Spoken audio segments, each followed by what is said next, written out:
আখাউড়া উপজেলায় ভারী বৃষ্টির কারণে বন্যা, ৩৪টি গ্রামের মানুষ পানিবন্দী, কৃষকদের আর্থিক ক্ষতি। শুনছিলেন সংবাদ শিরোনাম, এবার বিস্তারিত। ব্রাহ্মণবাড়িয়া জেলার আখাউড়া উপজেলায় ভারতের উজান থেকে নেমে আসা প্রবল বৃষ্টির পানিতে তলিয়ে গেছে। গত কয়েকদিনের অব্যাহত বৃষ্টিপাত এবং ভারতের পশ্চিমবঙ্গ রাজ্যে প্রচুর বৃষ্টির ফলে এই এলাকার নদ নদীর পানি বিপদসীমার উপর দিয়ে প্রবাহিত হচ্ছে। এতে করে আখাউড়া উপজেলার অধিকাংশ এলাকা এখন পানির নিচে। এই পরিস্থিতিতে আখাউড়ার ৩৪টি গ্রামের মানুষ পানিবন্দী হয়ে পড়েছেন। বিশেষ করে আখাউড়ার উত্তর দক্ষিণ মোগরা এবং মনিয়ন্দ ইউনিয়নের গ্রামগুলো মারাত্মকভাবে ক্ষতিগ্রস্ত হয়েছে।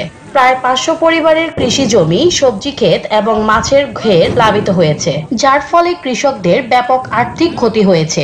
ভারী বৃষ্টির কারণে ভারত থেকে দ্রুতগতিতে পানি প্রবাহিত হয়ে আখাউড়া স্থলবন্দর সহ বাউটলা, কালিকাপুর, বীরচন্দ্রপুর, সাহেবনগর সহ আশেপাশের গ্রামগুলোতে প্রবেশ করে। এতে বন্যা পরিস্থিতি আরো খারাপ হয়েছে এবং স্থানীয়রা চরম দুর্ভোগে পড়েছেন।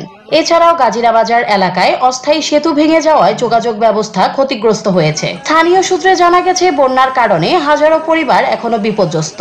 সড়ক যোগাযোগ বিচ্ছিন্ন হওয়ায় বেশ কিছু গ্রামে নিত্য প্রয়োজনীয় দ্রব্য পৌঁছানোর কঠিন হয়ে পড়েছে।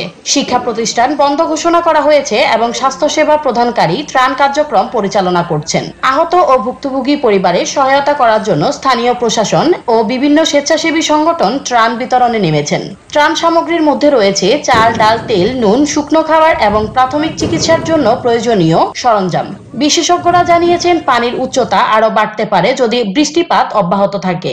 এমন পরিস্থিতিতে এলাকাবাসীকে নিরাপদ আশ্রয়ে চলে যেতে এবং জরুরি প্রয়োজন ছাড়া ঘরের বাহিরে না বের হওয়ার পরামর্শ দেওয়া হয়েছে। উপজেলা প্রশাসন থেকে ক্ষতিগ্রস্ত পরিবারগুলোর জন্য ত্রাণ সহায়তা হিসেবে শুকনো খাবার এবং চাল বিতরণের ব্যবস্থা করা হয়েছে। প্রশাসন পরিস্থিতি পর্যবেক্ষণ করছে এবং স্থানীয়দের নিরাপদ আশ্রয়ে সরিয়ে নিতে কাজ করছে। পথিক টিভি, ঢাকা।